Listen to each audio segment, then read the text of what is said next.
प्रधानमंत्री नरेंद्र मोदी आज दक्षिण के 2 राज्यों के दौरे पर थे। आंध्र प्रदेश के बाद प्रधानमंत्री मोदी तमिलनाडु के कोयम्बटूर पहुंचे।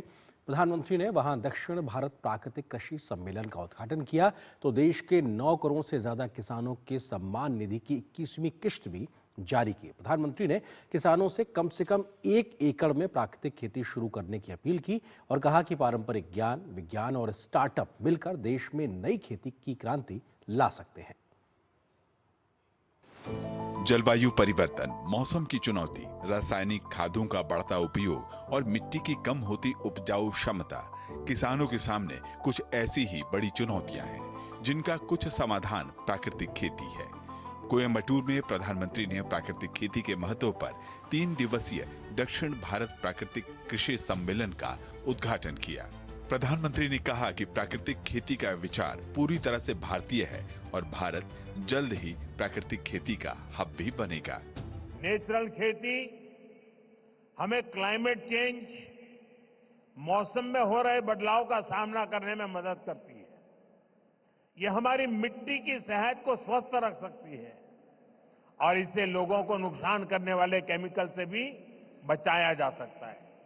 आज का ये आयोजन इसी दिशा में एक बहुत बड़ी भूमिका निभाने जा रहा है। नेचुरल फार्मिंग के साथ हम अगर श्री अन्न, मिलेट्स की पैदावार जोड़ते हैं तो ये भी धरती मां की रक्षा में अहम भूमिका निभाते हैं।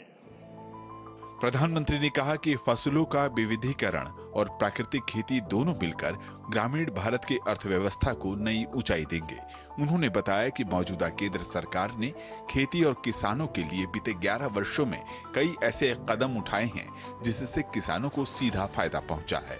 बात चाहे किसान क्रेडिट कार्ड के दायरे को बढ़ाकर मछुआरों और पशुपालकों को शामिल करने की हो या किसान सम्मान निधि के जरिए सालाना 6,000 रुपए की सहायता।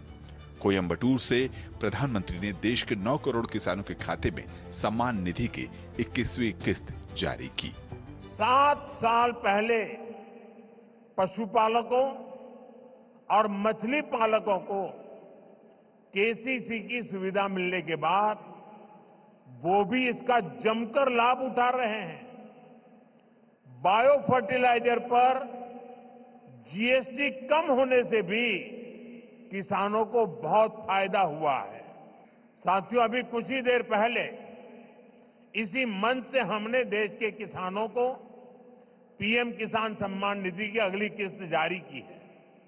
अब तक इस योजना के तहत देश के छोटे किसानों को 4 लाख करोड़ रुपए की राशि सीधे उनके बैंक खाते में भेजी जा चुकी है। प्राकृतिक खेती पर आधारित एक प्रदर्शनी में प्रधानमंत्री ने स्टार्टअप, किसान और वैज्ञानिकों से मुलाकात की। उन्होंने कहा कि नेचुरल खेती को साइंस टेक बनाना ही होगा जिससे इसका विस्तार आसानी से हो सके। कोयम्बटूर से अनुज यादव के साथ ब्यूरो रिपोर्ट, डीडी न्यूज। तो तमिलनाडु के कोयम्बटूर में आयोजित